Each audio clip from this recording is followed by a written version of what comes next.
Thank you, Vipin, and good evening, ladies and gentlemen. As you all see, I'm joined by my leadership team here virtually as we practice social distancing and reorient ourselves to the new normal. We are here to share with you the results of our fourth quarter and the full year performance of the fiscal 2020. But before I do that, I want to thank my leadership team, the entire over 180,000 Wipro colleagues, all of our customers and partners for their efforts and perseverance as we transform ourselves to this new normal to deliver on all the commitments that we make to all our stakeholders. These are unprecedented times, and I'm extremely proud of how the entire Wipro team has come together in the face of this crisis and worked 24/7 to secure first the safety and well-being of each other and then continuing to serve our clients. The fact that we have been able to provide the earnings release on schedule, which has been published many months back, is a testimony to these efforts and our ability to continue business as usual. First, I will talk to you about the Q4 and the full year performance. As you would have seen, our revenues for Q4 grew by 0.4% quarter on quarter in constant currency within our guidance range, and for the full year at 3.9% in constant currency. The first 2 months of the quarter were strong for order book, including closure of some large deals and ramp up in projects. But in March, as the COVID crisis rapidly deteriorated in key geographies like Europe, UK, and US, we clearly saw a cascading impact to our business. Let me talk a little bit about our COVID response. We quickly activated our COVID-19 Global Crisis Management Task Force, which is led by Bhanu, our Chief Operating Officer, and consisting of several cross-functional team leaders around business continuity, our Chief Information Officer, our CISO, our FMG group, HR, and so on and so forth. Our topmost priority was and remains the safety and well-being of our people. In early March, most of our global offices were enabled to work from home. On March 15th, we changed the working arrangement for all of our support employees based in India to work from home and drove towards enabling 165,000 billable client-facing Wiproites to work from home after that. To enable work from home, we moved massive number of desktops, additional laptops, data cards to employees' homes. We also created additional capacity technically on our networks using cloud VDI, VPN, etc., which are Wipro solutions that not only enabled Wipro, but all its clients as well. In parallel, we proactively reached out to our customers, briefed them on the measures we are adopting, and sought their approvals. All these hectic efforts ensured that today 93% of our employees are approved by our customers to work from home, and 90% of our employees engaged in projects have been enabled to work from home and are working from home productively across the globe. In the past few days, our teams have settled into the new ways of working. Managers are conducting daily stand-up calls to track people's welfare and ensure that customer service and delivery progresses as usual. I'm pleased to report that our SLA performance has been stable to our customers, and we are collaborating with our customers on all our delivery commitments. Most of our customers have appreciated our business continuity planning and our execution and our ability to help them to enable their employees to work from home as well. While there are many examples, I would like to share a couple of them with you so that you get some color. The first example is one of a large bank in the US, which wanted to launch a full-fledged digital solution to support thousands of small businesses and their employees. This is to enable them to make the best of the fiscal stimulus program initiated by the US Treasury to get financial relief amidst the pandemic. A team of committed individuals from Wipro took up this as a challenge, worked with our platform partner, and started working on 3rd April and built a solution in almost 72 hours. They worked these 72 hours continuously and ensured that the application went live on 6th of April. Remember, the 72 hours included a weekend. And after incorporating the regulatory changes by the US government, they were able to enable this bank to be able to deliver loans to their small and medium business enterprise customers. On the first day of going live, 22,000 PPP loans, as they are called, were processed, resulting in loan disbursement to the tune of about $5.5 billion. This has made a positive impact not only to the customer, but a large number of small and medium businesses in the US, which we have been proud to enable. We have had similar such engagements across 3 different banks. And we see a lot of our offerings, which can be very quickly customized for the coronavirus environment for our customers. Another example is one of the largest and busiest airports that we service. We had to manage an orderly shutdown of the international traffic, besides being prepared to handle cargo planes delivering essential supplies like food and medicine across the country. This meant enabling and equipping most of the airport staff to work from home so that they could practice social distancing and ensure that they could continue to access all business critical applications without any issues. The reason I pick an airport example is it is not natural for airport employees to work from home. This was a massive task, and the Wipro team stepped up, rose to the occasion, and delivered over 800 people being enabled to work from home in 48 hours. We also took care of the organizational change management as we guided these users over phone, manned walk-in support kiosks over phone, walked across locations, trained them on MS Teams for collaboration, and enabled soft phone features so that they could be in touch like they are when they are at work at the airport. Totally across our clients, we have enabled over 500,000 customer employees in this new normal, leveraging Wipro solutions. Let me talk a little bit about the demand environment. While we are very satisfied with the actions in ensuring safety of our employees and ramping up the capability to service our customers from home, we are still very much, as all of you know, in the middle of the crisis, and especially the economic turbulence is just unfolding. Based on various estimates, the global GDP growth rates are expected to decline at least by 2%. This assumes that the virus peaks in this quarter, which is the April, May, June quarter. If the peak goes into July, August, September quarter, then the decline could be even more drastic. This will, of course, be supported by a recovery in the following quarters.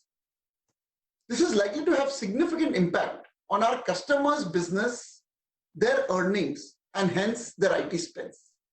We already see budget reductions, cuts in discretionary spend, pricing pressures in terms of discounts or payment term extensions, and restructuring requests for existing spends. Certain sectors like retail, hospitality, airlines, energy, manufacturing will experience, especially the auto sector within manufacturing, will experience a more immediate and deeper impact. Given the uncertainty in the environment and inability to predict the course of this health crisis, we have decided to temporarily suspend our practice of providing quarterly guidance. And we will resume when we have increased certainty on both the demand and supply side factors. During the crisis, our priority is to remain a trusted partner and stay close to our customers by ensuring business continuity, focusing on proactively positioning our offerings customized to this environment, especially the efficiency offerings like modernization, cloud, process automation using RPA as well as Wipro Homes, our artificial intelligence platform, cyber security offerings relevant to the new needs of millions of customer employees working from home, analytics for agile planning and supply chain management, etc. And our priority is to gain market share in our strategic accounts as they look at opportunities to drive efficiency and may provide opportunities for consolidation of vendors. As we expect the revenues to decline during the quarter, it will put a huge pressure on our margins. We will have trade-offs to make on hiring, salary increases, discretionary spends, and managing variable costs such as subcontracting costs, among others. But defending revenues and gaining market share will remain a priority. We do anticipate that our working capital will increase in the near term. The need for our working capital will increase in the near term, but our gross cash on our balance sheet does provide us the confidence that we will be able to emerge stronger and better. In the end, I would like to say that while the environment is tough, but in such environments, it is the tough that get going. And we have the inner strength to be able to navigate this.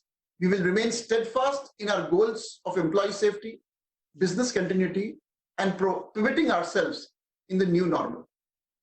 I wish you all the very best. I thank you for joining us here through video conferencing, and please stay safe and stay strong. Thank you. I will ask Jatin to talk about our financials. Thank you, Abid, and good evening, all of you. It's a novel experience for us to be talking to you from a conference, and we do hope we come across to you as well as we do always. You've seen that we have met our guidance. We have been in the range of our guidance. We have delivered to our guidance in the Q4. I will quickly walk you through the performance of FY20. Our overall revenue growth for the year was 4.2%.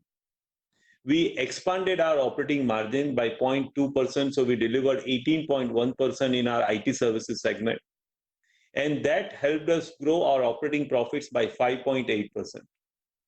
We also had a favorable other income movement year on year. We grew other income by about 8%, and we had a favorable tax impact whereby our effective tax rate, ETR, reduced by about 1.7% from 21.9% to 20.2%. All in all, that helped us deliver a net income growth of 8%. And overall, since the number of shares had reduced after the buyback that we completed in September, our EPS growth for FY20 was 11.2%. So we are, as a management, quite happy to have delivered a double-digit EPS growth in FY20. At the end of the year, we had about 2.7 billion of forex hedges, which are in very similar range as we have always had. We benefited from the rupee, so the realization rate on rupee was 73.95 compared to 72.09 in the previous quarter. Even though we had slight impact on our cash flows in Q4, because this was one of the unique quarters where we ended up making 4 salary payments in the Q4. It happens once in few years that it happens. So it did have an impact on our operating cash flow and free cash flows. Overall, for the year, we delivered 80% as operating cash flows when you compare our EBITDA, and we delivered 81% as free cash flow compared to our net income. All in all, it was quite a good year from cash flow conversion too. Overall, as we look forward, as Abid just described, we have temporarily withdrawn the process of giving guidance, and we will come back to you once we have a better visibility of demand and supply side factors. And from here on, we'll be very happy to take your questions. Thank you. Thank you very much. Yeah.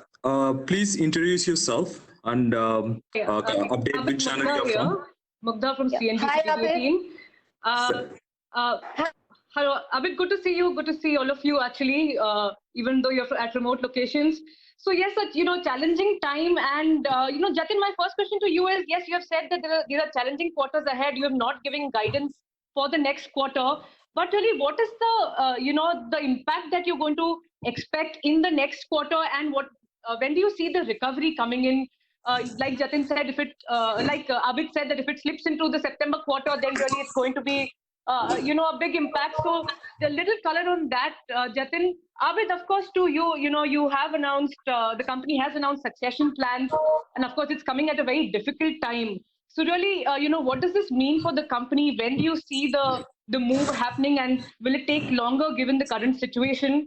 Bhanu, to you, if you can just highlight how certain sectors and geographies have been impacted due to the COVID-19 crisis, especially BFSI manufacturing have been hit, but I think healthcare is a silver lining. Also, how are you looking at the energy sector? So a little color on that. And lastly, Saurabh, like Abid said, there could be trade-offs on hiring, etc. So how are you looking at the whole employee front? How are you looking at those on the bench? How are you looking at campus hiring, etc.? Yeah. So thanks, Mugdha. Let me answer the first question. There are 3 points I want to make. Number one is situation, as all of us know, is very fluid. So we really don't know where this is going. And unlike most of the crises where it peaked quite early, the crisis really bubbled up to a point very quickly, and then you knew that it's a recovery from here on. It is matter of time, how much time it will take for us, industry, world, and companies to come back. This time we don't even know how deep and how long this crisis is going to continue. So situation is very fluid, and therefore this is an unprecedented decision even for us from a company standpoint. We have never not given guidance ever since we have been listed on NYSE. So this is a very well deliberated call given the fluidity of the situation. That is my first point. The second point is, if you really go back and see global financial crisis, that will give you some indication of how deep and the quantum and how it pans out for first 2-3 quarters. That could give you some early indication. And I'm saying early indication because we don't know, but most indication is that this is going to be even bigger than global financial crisis. That's the second point. And the third point, which I want to make, is this, that we have disclosed as part of our press release that the impact of discontinuity of services in the month of March that we experienced was somewhere between 0.7 and 0.8% of our revenues. And mind you, effectively, those were last 3 weeks or 2 weeks of the quarter, which really had an impact. Effectively, last 2 weeks, and you can make your extrapolation, and what we have quantified as an impact is really discontinuity of services, something that we were doing before we had a temporary loss of time as we moved from office to home, or because for some customers something was no longer priority in the change circumstances and they requested us to stop the services. Both put together, discontinuity of services alone was 0.7 and to 0.8%. I am not even counting the deal decisions that probably have got impacted, something customer would have agreed for a transition. So all indirect sort of impacts we have kept out, but even the impact of discontinuity was 0.7 to 0.8%. And these three should give you the sort of magnitude of fluidity that we are living in. I will request Saurabh to talk about the succession planning if he can. Yeah, Mugdha, so the question you had asked, so as we had called out, Abid had decided, for personal reasons, step down. We had announced that on 30th of January. Abid is very much around. He's running the company, and the process of selection is going on right now. As you know, with all the external environment, it's thing, but we are hopeful that we will conclude the process in this quarter as we speak, that is Q1. But from our perspective, Abid is there running the company. There is nothing for us to worry about. So let me put that one. And since I'm there, let me speak on the other things. Have you heard about Abid's thing about the impact it's happening? And given the uncertainty which we are going through, in terms of we are not giving a guidance for the first time and other things, some cost-related and people-related additions we are deferring. So typically in the month of June, we give a merit increase to all our employees. That is getting deferred. Our junior employees get the promotion cycle that is getting deferred. And as things turn out, we will take a call on how things turn. Really, right now, that's the plan, is to defer all this. As far as hiring is concerned, let me call out all campuses, be it on technical campuses, be on MBAs. We have called out. We will honor the offers which we have made. So there is no. But when we will onboard them, it's a matter of time as things pan out. So they will definitely get deferred in terms of their onboarding, but we will honor all our commitments which we have made. That's on the hiring piece, which is there. And as I keep saying, as things evolve, it's so fluid right now that as things evolve, we'll come back to you. Over to you, Banu. Yeah, so Mugdha, let me touch the last part of your question. So first activity, like Abid described, was to ensure that we provide continuity operations for our customers. So the first part was to get people to work from home, and we have provided that kind of stability to our customers. And it is also reflected in our customer satisfaction becoming better, which we did our annual customer satisfaction during this period. So that's what good. So we've touched on the supply side very well. Wiproites have gone ahead and adapted to the new normal that has come in play. For example, the collaboration, the virtual collaborations have increased significantly within the Wipro team. Just to give you one example, the collaboration minutes have increased by about almost close to 26%. And the method in which people communicate through chat and so on have increased by about 47% in this quarter, in the short span of time. So people are adjusting to the new normal as well, so that we continue to provide continuity of operations. Coming to the demand side, obviously, there are some sectors which are very heavily impacted by the current situation right now. I mean, we all have heard about the aviation sectors, the hospitality sectors, and so on, right? Where there is a significant amount of impact on the sector. Banking, media, some of these sectors are impacted to some extent, and we do see that healthcare, medical devices, and some of these things may be impacted in the near term, but we do see a good activity happening in the medium and the long term. What's more interesting is that during this period, we have thought through some of the solutions that are very critical for our customers today. And we alluded to some examples in terms of how fast can we respond to help organizations to utilize some of the new fiscal stimulus that is being organized by various countries. Organizations which require a good view of supply chain and what supply chain stability they have, the tools that we are providing for them, and their ability to rapidly plan, right? So these are the things that we are focused very heavily on. And, obviously some of these geographies are impacted very heavily. All our key geographies, US, UK, continental Europe, India, Middle East, these are all impacted very heavily. And we do believe that it takes longer for these geographies to recover. Hi, Chandra here from ET Now. Abid, just want to start by asking you, you had mentioned that, customers are already asking for discounts, cuts in discretionary spend. Was that factored into the 14 to 16 million impact that you had highlighted for the previous quarter, or are we going to see that impact play out in Q1? And Saurabh, a specific question to you, do you see Wipro going to campuses at all this year for hiring pressures? How is it going to be for the entire industry? So primarily, the impact that we had in the last 2 weeks of March was the ability for customers to give us approval to work from home, and the period that it took for our employees to be enabled to work from home. Although within the customer approval, on the average, we took less than 24 hours to enable employees to work from home in India, but some customers took a little longer to give approvals. As I said, our total approvals right now is equal to about 93% of our billable employees. So there are still 7% of our employees who are not approved to work from home. And the number that we have mentioned for Q4 in terms of revenue loss is for that aspect. The conversations around the discounts or deferrals or the stoppage of discretionary spend that we are having with customers will have most of its impact in the current quarter, that is in Q1. However, we have a very strong relationship with our customers.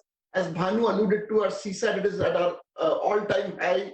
We are very close to our customers. So we are proactively engaging with each one of the customers, aligning with their strategy and providing them solutions where we see both our ability to be agile and flexible with our customers and help them in this time of crisis, as well as we see opportunities for us to do more with them and gain market share. And both of these activities are happening as we speak with a number of our customers. Chandra, your second part of the question on are we going to the campuses? Right now, as I said, our focus is on the offers we have made last year and how we position it. But I don't see any reason why we shouldn't be going, although things will pan out. We have long-term relationships with these institutes and these campuses which we are going, which we would like to continue with.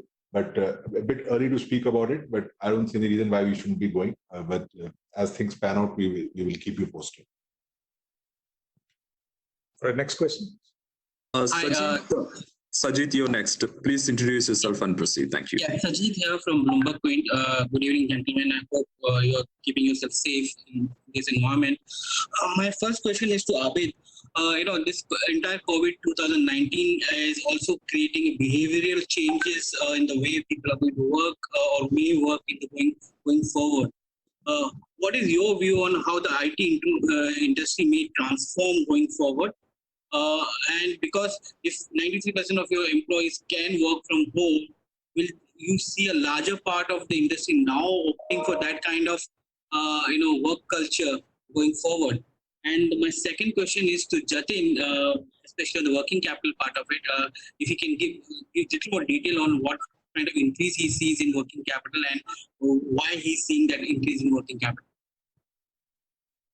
So Sajid, as I mentioned, this is defining a new normal for a lot of industries. Here I live in Texas, and the restaurant industry is fundamentally changing, where most of the restaurants now are enabling home delivery and online ordering, which would not have been the case for most of those local restaurants. Similarly, the IT industry is getting impacted, and it is moving to a new normal. Organizations that are very nimble and agile will be able to adopt the new normal. As an industry, the IT industry is a little more fortunate because we have technical employees, and for a large part, a lot of our global employees, overseas employees, have laptops and had been working from home in any case earlier. So the adoption of working from home has been relatively easy. It also presents a lot of new opportunities.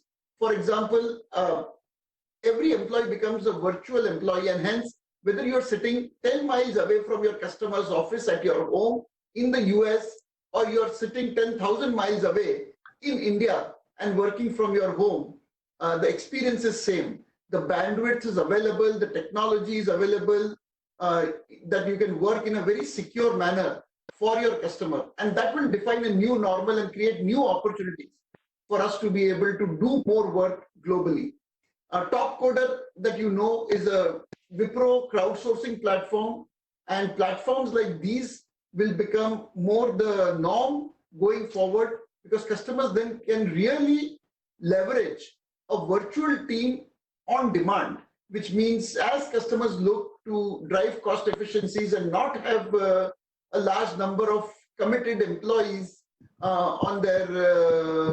in their IT departments, there may be opportunity to take care of such demand through the crowdsourcing environment. And each one of these, we're working very closely with our customers. Like Bhanu mentioned, it's a new normal for all of the employees in the industry in terms of using collaboration tools, in terms of working virtually.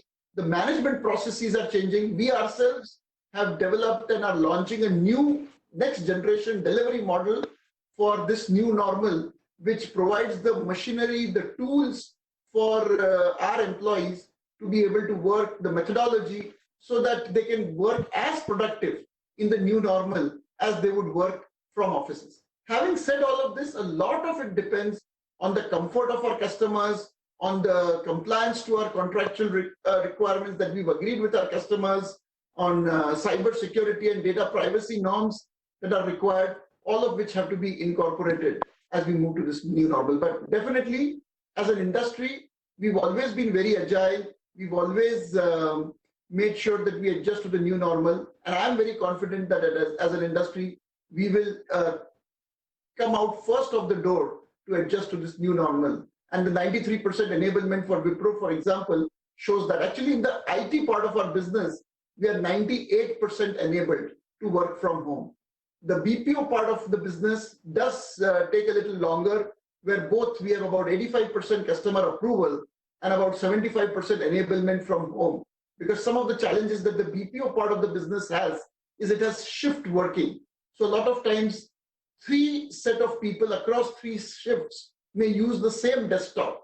BPO also handles relatively more production data, live data of customers, and certain customers may not give approval to work from home due to data privacy requirements. So the BPO industry is still adjusting to the new normal, but again, 85% approval and 75% enablement is huge, and especially because of the lockdown, some of the machines that could be procured and provided at home to provide 100% enablement has been a little slow. But as the industry comes out of this, that's not a big bottleneck that I see. Thank you. Next questions come from Srinath Srinivasan. So Srinath, so introduce yourself and then proceed. Thank you. Your line is unmuted. Yeah, hi. My question is to Abid Ali. I'm from Financial Express. So you've been talking about new normal. So I want to first ask whether you plan on maintaining a remote workforce post this. The second question will be on deal cancellations. So have you had any big deal canceled during this time, and how's it going to impact in the coming quarters? Can you repeat your question? With our customers, we don't have any deal cancellations at this point. Again, the new normal also depends as much as our ability to work from home for our 165,000 employees, as much it depends on our customers' comfort to continue to enable that working from home and having that approval after the lockdown is over and as people come back to offices or are allowed to come back to offices. So a lot needs to wait and watch. It's not a technical capability. It is also customer comfort that we need to incorporate. Okay, thank you. That would be it. Next question. Thank you. Next questions come from Debashish Mohapatra. Debashish, your line is unmuted. Please proceed. Introduce yourself, please. Thank you.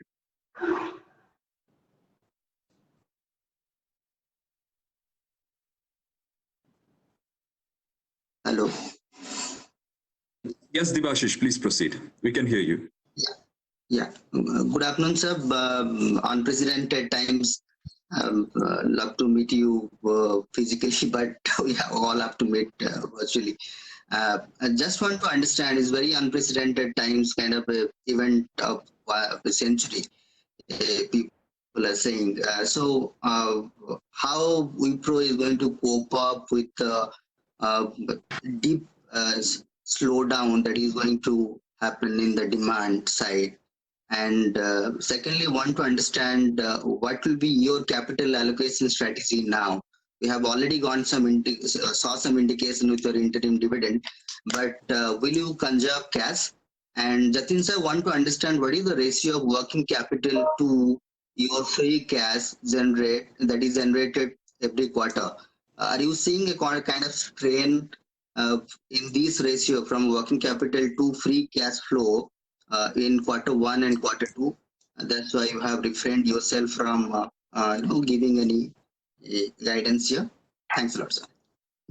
So Debashish, I feel very comfortable about Wipro's ability to be able to come out as a winner in this crisis. I think we are very strong as an organization. As I mentioned, we have some of the best customer satisfaction and the deepest customer relationships. We have offerings, the investment that we've made over the years, whether it is digital, now digital is over 42%, just about 42% of our overall revenue. Our cloud business has been doing very well on a run rate basis. It will be about $2 billion this quarter, which is almost about 25% of our overall revenues. Our cybersecurity offerings and various other offerings are quite strong.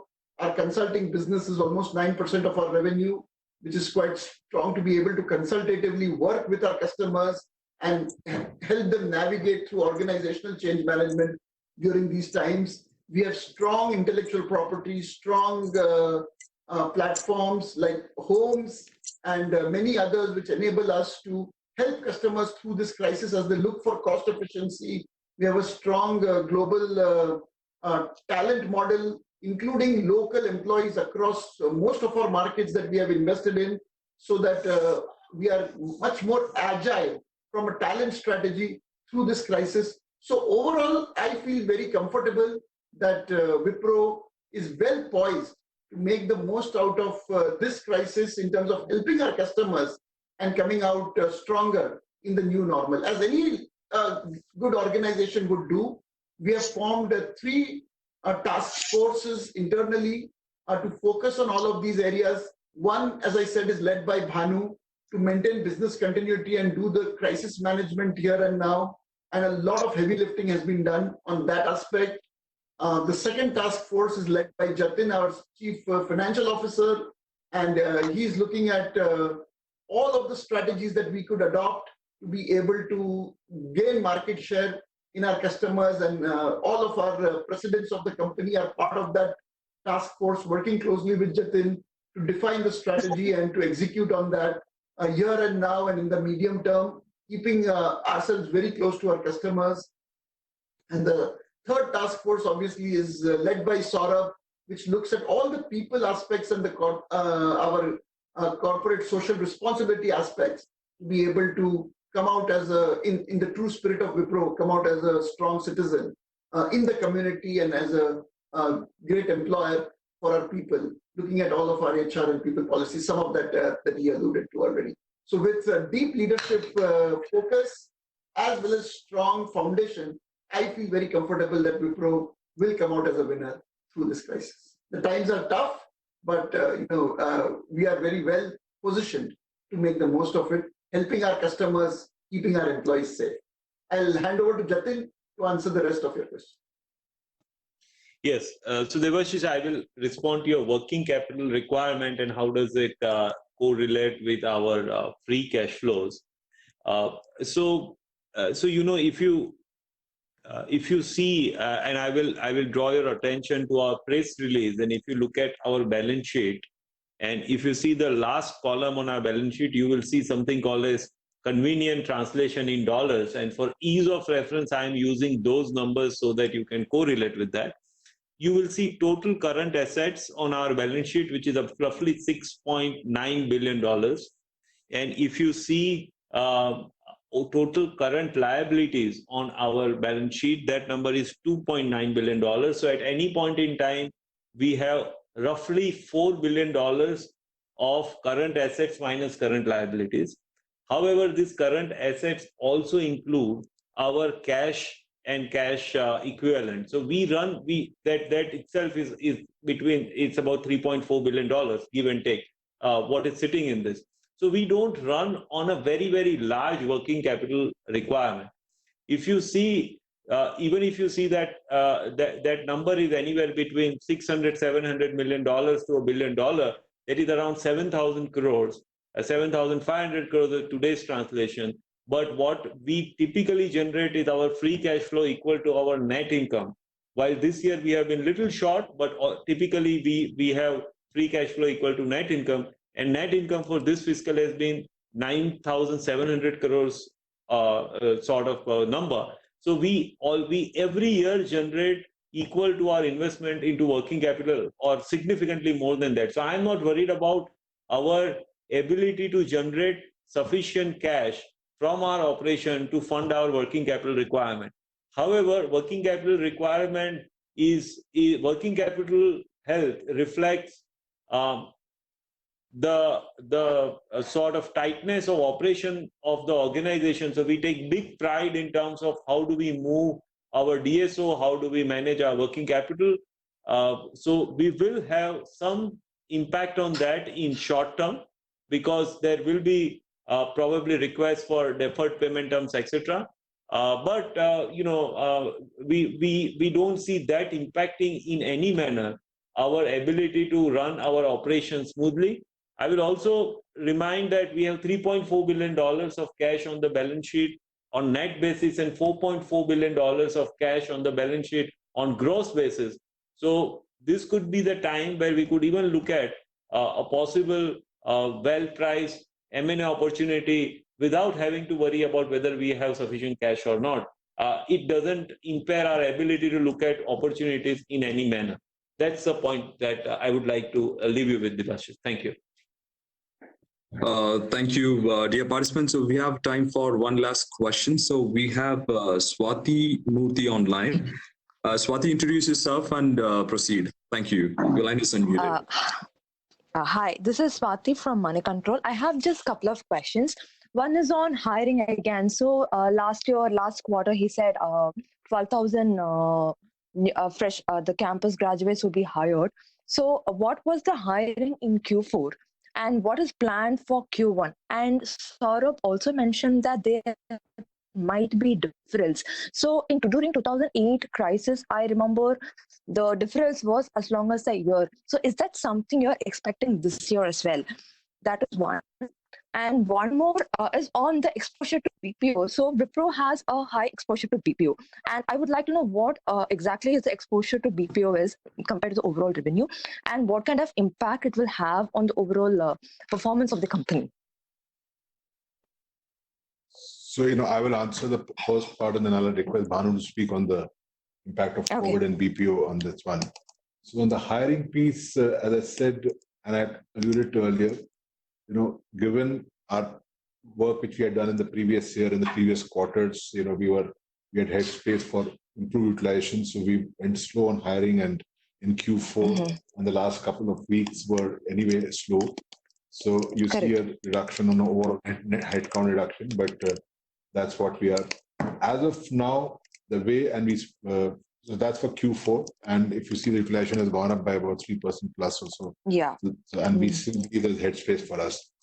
So that's on Q4. On Q1, as we have said, things are fluid. Right now, first thing is to utilize our current people and make sure they are productive. We are not onboarding the offers we have made in Q1, which will defer it to a later date. That's the plan. And on a need basis, wherever there's a critical requirement from a customer or industry, we will go ahead. But very clearly, if I look at it, our focus will be in terms of ensuring how we manage the situation in terms of how this thing plays out and how fluid it is, what are the impact from our customers and clients, and take a call as we move along. As of now, we'll be slow in hiring very clearly in Q1. There's no doubt about it. And second part, BPO part, Bhanu, if you want to add. Yeah. So if you look at the last year, our business process outsourcing service has done extremely well, and we have done some very good work. Even during this crisis, if you look at the kind of things that we have been able to accomplish for our customers, right? We have done very well in terms of supporting our customers, knowing fully well that this falls under sometimes it's the quarter closure for many of our customers. It also falls during the payroll time for a lot of our customers, and a lot of critical time-bound processes needed to be executed for our customers. And we have done extremely well in terms of satisfying those customers and helping them to for their continuity of operations. As Abid mentioned earlier, the approval percentage has been a little lower, and then the enablement percentage has been a little lower for this part of the business for multiple reasons, including some of the logistics that we discussed. However, I want to mention to you that as part of our overall enterprise operational transformation services that we've been offering to our customers in BPO, we have been providing a lot of automation capabilities for our customers. And we do believe that increasing the automation, the speed at which automation will get into play for the BPO activity will increase right now. And with that, we are very confident that there will be a lot of different opportunities that will emerge within the BPO landscape itself for us. Clarification with Saurabh. Just a few clarifications, sir. You haven't said how much have you onboarded in Q4. I want to know how much people were onboarded in Q4. We don't give the exact number in terms of how many we hire. That number is available for you from a headcount perspective. You can do that. It has come down. Yeah, it has come down. As I said, we have improved our utilization, which we had called out. We had invested early enough based on the growth we had seen. It is as per plan, which we had called out in the last quarter review itself, that we have had space to improve our utilization, and we did that in quarter. We moved as per plan. Just to answer your question. We'll take one last question. Thank you. So we have Rukmani Rao online. Rukmani Rao, introduce yourself briefly and proceed. Thank you.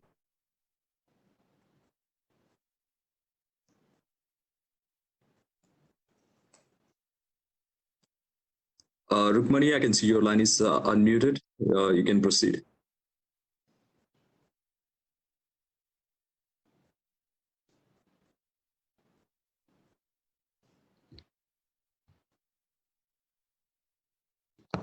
Is there somebody else, Raj, on the queue? We can go to the next question. Yes. Okay, Ayushman, so your line is unmuted. Please proceed. Thank you.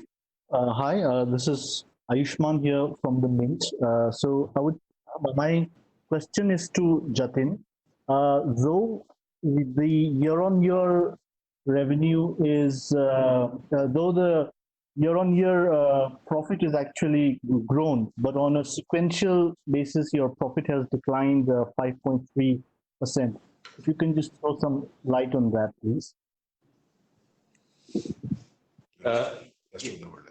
Yeah, so certainly that has reduced. Predominantly, it has come down because of the lower operating margin in Q4 versus Q3, which has further impacted, slightly impacted because of slightly higher ETR or tax rate provision that we had to take compared to Q3. So if you see both the impact, that has resulted in a lower net profit compared to what it was in Q3. Okay. So we have really run out of time. Thank you all for joining us. Stay safe. Take care. Thank you. Thank you all, and hope to see you in person sometime soon. Thank you. Thank you all. Thank you.